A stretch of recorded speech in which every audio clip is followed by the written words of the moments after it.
तो नमस्कार दोस्तों, इस वीडियो में बात करने जा रहे हैं मोसाद के बारे में।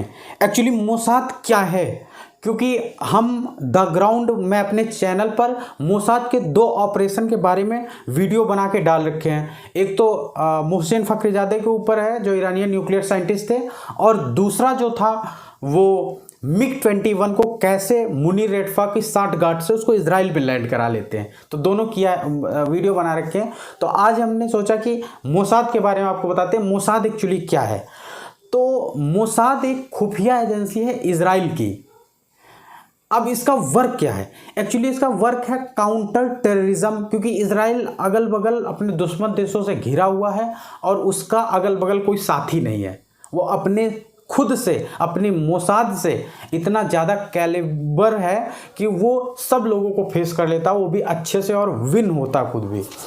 और सेकंड क्या है? Save Israelis. थर्ड है save juice all over the world. मतलब जो ज्यूस हैं, यहूदी लोग, उनको पूरे दुनिया में फैले हुए हैं, उनकी रक्षा करना कि उनके साथ कहीं कुछ गलत ना हो। और ये चीज़ क्यों बनाया गया? क्योंकि सेकेंड वर्ल्ड वार के दौरान जिस तरह से हिटलर ने यहूदी लोगों को मारा था, उसको क्यों मारा था, उसके पीछे उसकी जलन थी, क्योंकि ये लोग अपना शिक्षा व्यवस्था में बहुत अच्छे थे और पढ़ाई लिखाई में आगे थे, सब कुछ, मतलब टेक्नोलॉजी में भी आगे रहते थे वो। तो इसलिए उनसे जलता था कि ये आगे चल करके कुछ हमारे लिए गलत ना बन जाए। तो यही चीज़ था। हालांकि ये 3 चीज़ें हमने तो इनकी वेबसाइट से निकाल के लाए। कभी कभी ये लोग आगे भी निकल जाते हैं, जो कि ये भी एक तरह से टेररिज्म एक्टिविटी में इन्वॉल्व होते हैं। हालांकि उनकी भी काफ़ी हद तक गलत नहीं बोल सकते हो, क्योंकि उनकी ज़रूरत होती है, वैसा उनको करना पड़ता है मजबूरी में आकर के। जब अगला वैसा करता है तो उसको भी करना पड़ जाता है। ठीक है, तो ये 3 चीज़ें हुई। ये मोसाद का सिंबल है, सिंबल। इसके बारे में भी आगे बताएंगे एक चीज़। अब देखिए 720 BCE, मतलब 720 ईसा पूर्व या बिफोर क्राइस्ट। ओके, 720 में आप यहाँ देखेंगे तो किंगडम ऑफ इजराइल, ये सब चीज़ें यहाँ पर थी। और इनका ओल्ड टेस्टामेंट, पुराने अहदनामे से ये चीज़ें मिलती है कि वहाँ पर इजरायली पीपल, मतलब ज्यूस लोग पहले रहते थे, बहुत पहले, मतलब बिफोर क्राइस्ट। ठीक है, और ये चीज़ सही भी है। अब देखिए उसके बाद यहाँ पर जो भी रहते थे, हम उसमें बहुत ज़्यादा नहीं जा रहे हैं, ज़्यादा नहीं जाना चाहते हैं। अब उसके बाद क्या हुआ? यहाँ पर बहुत सारे लोगों का शासन हुआ। हकामनी राजवंश, ईरान के लोगों ने, मुस्लिम लोगों ने यहाँ पर शासन किया, क्रिश्चियन लोगों ने भी कोशिश किया। ठीक है, तो इनको फिर वहाँ से जो ज्यूस रहते थे, उनका खुद में भी मतलब तनातनी टाइप से बोल सकते हो रहती थी। तो वो लोग इधर उधर पूरे ऑल ओवर वर्ल्ड में फैल गए। अब फिर क्या हुआ? बिफोर क्राइस्ट 720 BC यहाँ रहते थे। अब उसके बाद इतनी सारी चीज़ें होने के बाद यहाँ पर फिर लास्टली ऑटोमन अम्पायर पर आते हैं, क्योंकि यहीं से बेस है। तो ऑटोमन अम्पायर का यहाँ पर राज था। अब ये ऑटोमन अम्पायर कैसे हटा?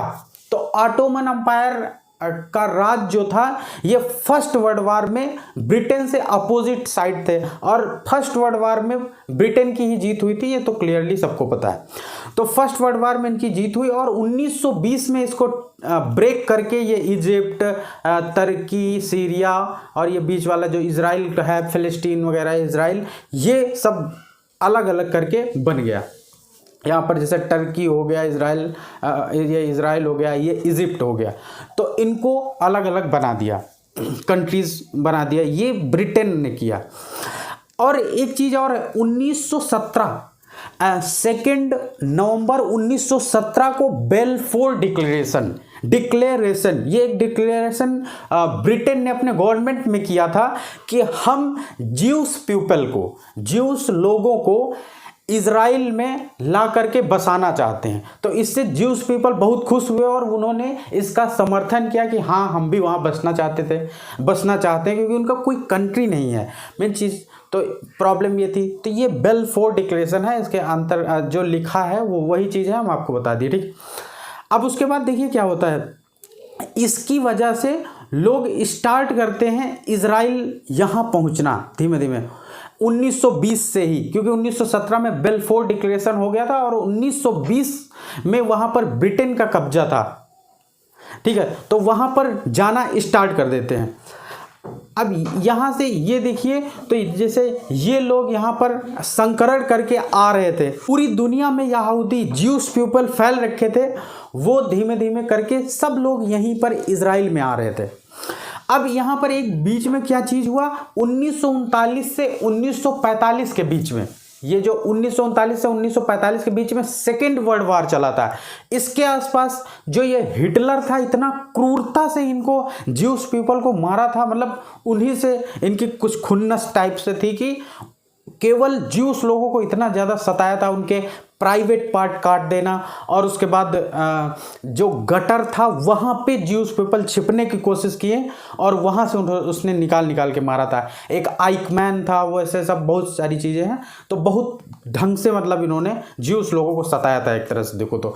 अब देखिए ज्यूविश इमिग्रेशन टू पैलेस्टीन, ये जो जगह थी ये पैलेस्टीन थी और अरब कंट्रीज की थी। इजराइल बहुत पहले रहते थे, लेकिन ऑटोमन एम्पायर के बाद और उसके थोड़ा पहले जब मुस्लिम लोगों को वहाँ पर था, तब यहाँ पर अरब ही लोग रहते थे, क्योंकि इजराइल का कोई नामो निशान नहीं था। ये तो ब्रिटेन ने आकर के इसमें फिर से इजराइल बनवा दिया था, ठीक है। तो अब देखिए ज्यूविश इमिग्रेशन टू पैलेस्टीन, यहाँ पर एक्चुअली ये पैलेस्टीन था पहले, ठीक है।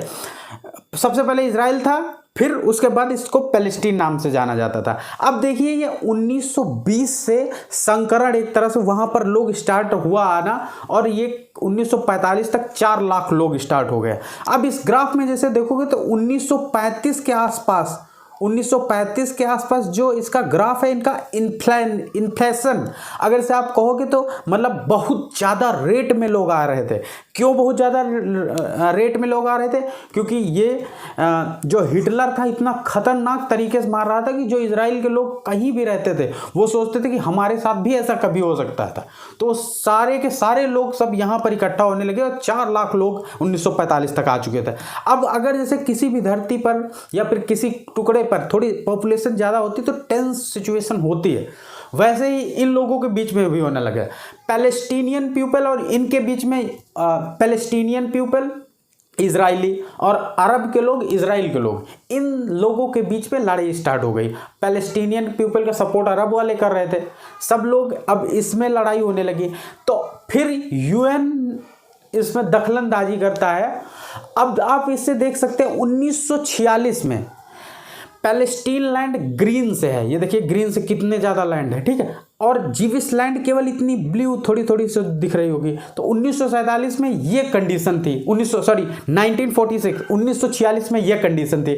अब 1947 जब आया तो यूएन ने एक नील कमीशन जो पहले हुआ था उसी को आधार मानते हुए 11 मेंबर की कमेटी ने अरब को 55% मतलब पैलेस्टीन लैंड और ज्यूस को 44%, मतलब तभी पे अरब लोगों जो थे उनको ज़्यादा था।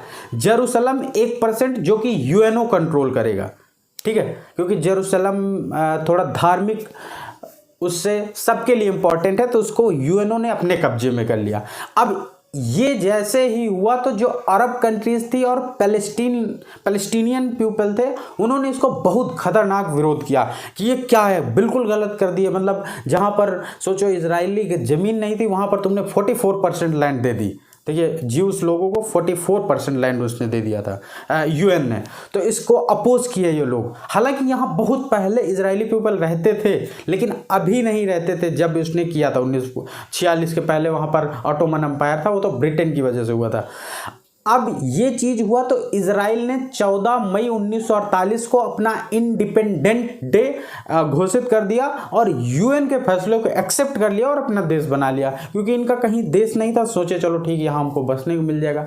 अब यहाँ पर इसके बगल में इजिप्ट, लीबिया, इराक, ईरान, तुर्की, जितनी भी सऊदी अरबिया कंट्रीज, जितनी भी middle east country, Muslim countries, वो इसका विरोध करने लगा। अब जब विरोध करने लगा तो ये लोग सोच रहे थे, इनका अभी तुरंत देश बना था तो इतना ये कैलिबर भी नहीं थे, तो ये ज़्यादा लड़ाई की कोशिश नहीं कर रहे थे। ये ज़बरदस्ती सब लोग लेबनान, जॉर्डन, ये सब इसके ऊपर प्रेशर बना रहे थे कि हम इसको देसी नहीं मानेंगे, इसको हम बर्बाद कर देंगे, नष्ट कर देंगे। तो ये चीज़ें सुन करके कि हाँ हो सकता है कि फ्यूचर में बहुत प्रॉब्लम हो जाए, क्योंकि ये लोग देश मान नहीं रहे और हम अकेले पड़ जाएंगे, इजराइल को ये सताया। तो उतनी time first prime minister of Israel, पहले prime minister David Ben Gurion थे। उन्होंने एक तरह से डेविड बेन गुरियन और ये रूवन सिलोव हैं, अगर से इन लोगों को देखो तो ये गांधी हैं तो ये पंडित जवाहरलाल नेहरू, ऐसे टाइप से आप समझ सकते हो। मतलब दोनों लोग आपस में काफ़ी खासी मित्रता था। तो डेविड बेन गुरियन ने कहा अमन और सिनबेट और फॉरेन ऑफिसर्स। अब अमन क्या है? इंटेलिजेंस डिपार्टमेंट है। सिनबेट क्या है? ये सिक्योरिटी सर्विस है। अब फॉरेन ऑफिसर्स जो है, इसका एक हम सेंट्रल बॉडी बनाएंगे जो इन तीनों को कंबाइन, मतलब सेंट्रल से उसको एक तरह से पावर करेगी। ठीक है, तो अमन सिनबेट, अमन हो गया, सिनबेट हो गया, फॉरेन ऑफिसर्स, इसको मोसाद एक तरह से कंट्रोल करेगी और मोसाद तीनों लोगों को हेल्प करेगी जो भी हेल्प चाहिए। तो 13 दिसंबर 1949 को मोसाद का गठन हुआ। डेविड बेन गुरियन ने रेवन सलोह से कहा था कि हमको एक सेंट्रल बॉडी बनानी है जो अमन और सिनबेट और फॉरेन ऑफिसर्स पॉलिटिकल डिपार्टमेंट को वो पावर करे, सेंट्रल पे होना चाहिए। ठीक है, तो उसकी तरह से रेवन सलोह को फर्स्ट मोसाद का डायरेक्टर बना दिया गया और मोसाद का फर्स्ट डायरेक्टर बना दिया गया और मोसाद वहीं से अस्तित्व में आई। तो 13 दिसंबर 1949 को मोसाद आया। क्यों आया? क्योंकि ये सब चीज़ें बहुत प्रॉब्लम हो रही थी, इजराइल वहाँ पर बचना चाह रहा था किसी तरह से। मोसाद को इसलिए बनाया गया ताकि अमन और सिनबेट, इनको जो भी प्रॉब्लम हो मोसाद के थ्रू हम इनकी फुलफिल कर पाएँ। और मोसाद का ये भी काम था कि आप बाहर जा कर के अपने जो जासूस स्पियोनेज हैं उनसे आपको जितने भी दुश्मन देश हैं, इजिप्ट वगैरह, वहाँ पर क्या चल रहा है ये सब चीज़ें निकाल के इंफॉर्मेशन लाना। एक्चुअली अगर जैसे आपके पास कोई इंफॉर्मेशन क्लियरली है तो आप उसको उतने खतरनाक तरीके से लक्ष्य को अर्जित कर सकते हैं। तो वही ऑब्वियसली यहीं पर यहाँ पर भी था। तो यहाँ पर जैसे intelligence collection, covert operation, counter terrorism, है ना, तो ये सब चीज़ था। अब देखिए मेन बात मुश्किल क्या हुआ कि मोसाद का, चलिए ठीक कर तो दिया, मोसाद की सेंट्रल बॉडी होगी, उस बहुत अच्छे उसमें एम्प्लॉय रखेंगे जो कि अमन और सिनबेट इसको गवर्न करेंगे या पावर करेंगे। लेकिन एक्चुअली क्या हुआ, यहाँ पर एम्प्लॉय कहाँ से लाए मोसाद के लिए? क्योंकि मोसाद एक इतनी बड़ी सेंट्रल बॉडी बना रहे हैं तो उसके बहुत तेज तर्रार लोग होने चाहिए, दिमाग से भी और शरीर से भी होने चाहिए ऑब्वियसली। तो अब यहाँ पर क्या हुआ, हवाना, इरगुन, लेही, पालमाचा, ये 4 ग्रुप थे जो कि इजराइल अरब वार में इजराइल की तरफ से, इजराइल पैलेस्टीन वार में इजराइल की तरफ से लड़ रहे थे। हालांकि इसमें से इरगुन और ऐसे ही करके कुछ जो ग्रुप थे उनको यूएन ने बैन भी कर रखा था, लेकिन इनसे लोगों को लिया गया और मोसाद में भरा गया। तो मोसाद की स्टार्टिंग ये इन्हीं ग्रुप से हुई। उसके बाद अभी खैर आर्मीज इंटेलिजेंस डिपार्टमेंट अमन, उससे जो बहुत ही तेज या जे हिंद दिमाग के होते हैं उनको लेते हैं। इंटरनल सिक्योरिटी सर्विस सिनबेट, इससे भी बहुत जो अच्छे खासे दिमाग से होते हैं उन्हीं को लिया जाता है और उसके बाद उनको बहुत ही कड़ी ट्रेनिंग से गुजारा जाता है। हालांकि इनकी बहुत अच्छी खासी सैलरी होती है क्योंकि उनकी पूरी लाइफ उसी में बीतती है, तो इस वजह से। और यहाँ पर एक चीज़ और है, मार्च 1951 इट वाज रीऑर्गेनाइज्ड, मतलब 1951 को इसको रीऑर्गेनाइज किया गया और इसको प्राइम मिनिस्टर से डायरेक्ट जोड़ दिया गया। अब प्राइम मिनिस्टर से डायरेक्ट जोड़ने का क्या मतलब हुआ, अगर जैसे मान लीजिए मोसाद को कोई भी ज़रूरत हुई तो डायरेक्ट प्राइम मिनिस्टर से बोल सकता है। अब ऐसे में मान लीजिए प्राइम मिनिस्टर से उसको बात बोलनी तो उसके बीच में कई लोग बीच में मतलब ट्रांसफ़र होगी बात, फिर ट्रांसफ़र होगी तो उसमें टाइम लगता है। आप डायरेक्ट प्राइम मिनिस्टर से ले सकते हो, तो प्राइम मिनिस्टर जो भी एक्शन करता है वो आप 1 घंटे के अंदर में कर सकते हो, जहाँ पर 1 घंटे 5-6 दिन होता है। तो ये यहाँ पर बेनिफिशियल हो गया कि उसको डायरेक्ट प्राइम मिनिस्टर ऑफिस से जोड़ दिया गया, जो reporting directly to prime minister को रिपोर्ट करने लगा। तो ये भी एक अच्छा उनका इनिशिएटिव है जिसके थ्रू उन्होंने और भी सक्सेस यहाँ पर पाई। अब देखिए why Mossad is too much famous. अब देखें जाए तो मोसाद कि जो सक्सेस रेट है वो इतनी खतरनाक तरीके से, इतनी अच्छी सक्सेस रेट है कि दुनिया भी लोहा मानती है।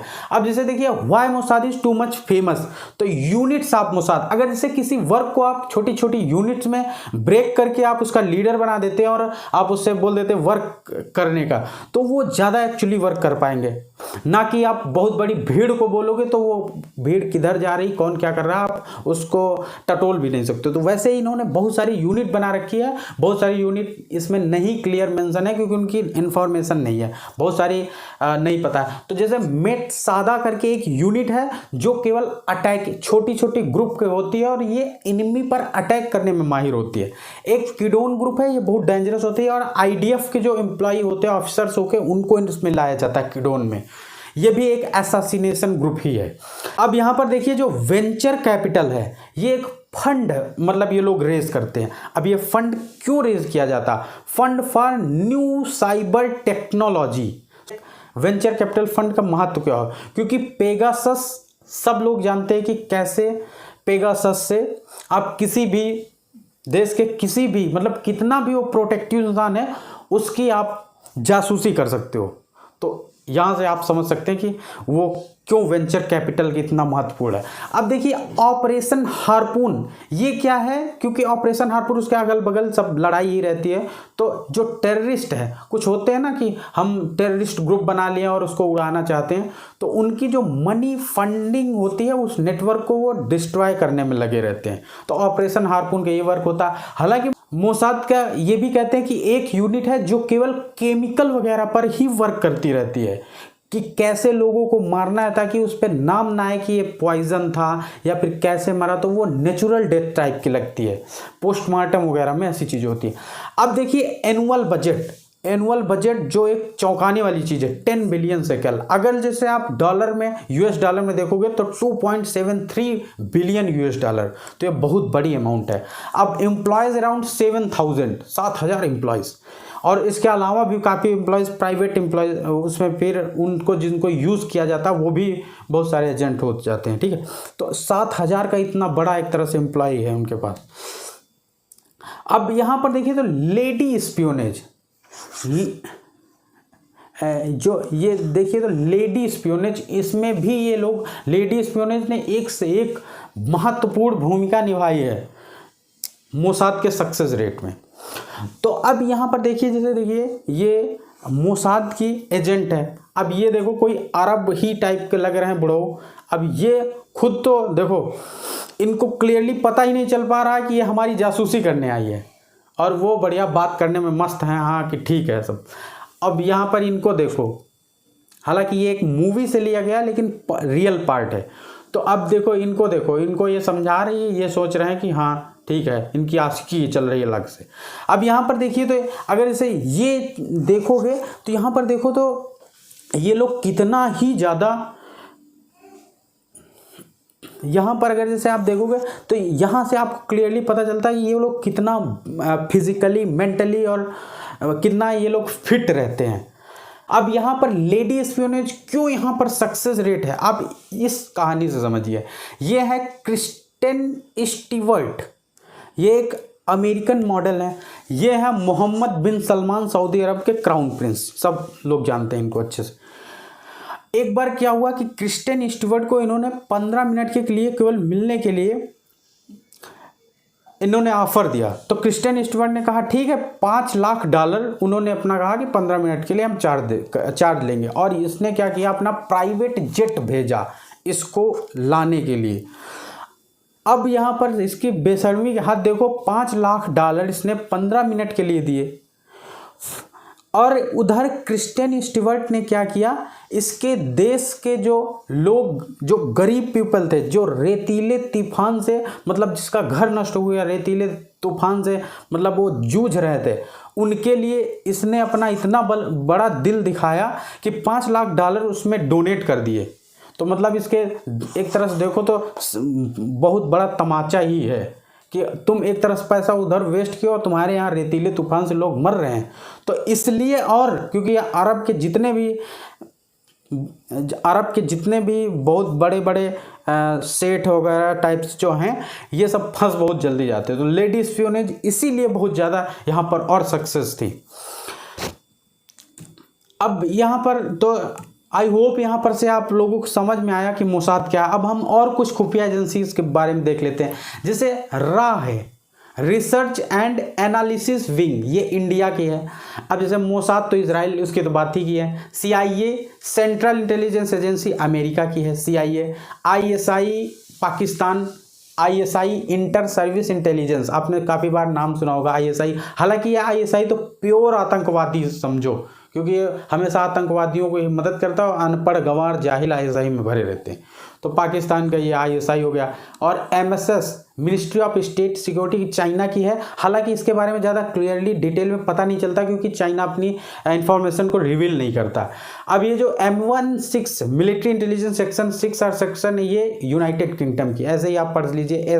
ASIS ऑस्ट्रेलिया की है, DGSI फ्रांस की है, BND जर्मनी की है, और FSB federal security services of Russian federation, ये रसिया की है। तो ये जो रसिया है थोड़ा इम्पोर्टेंट है। रसिया, अमेरिका हो गया, इंडिया में तो रहते ही है, इजराइल की तो ये नंबर 1 की है ही मोसाद।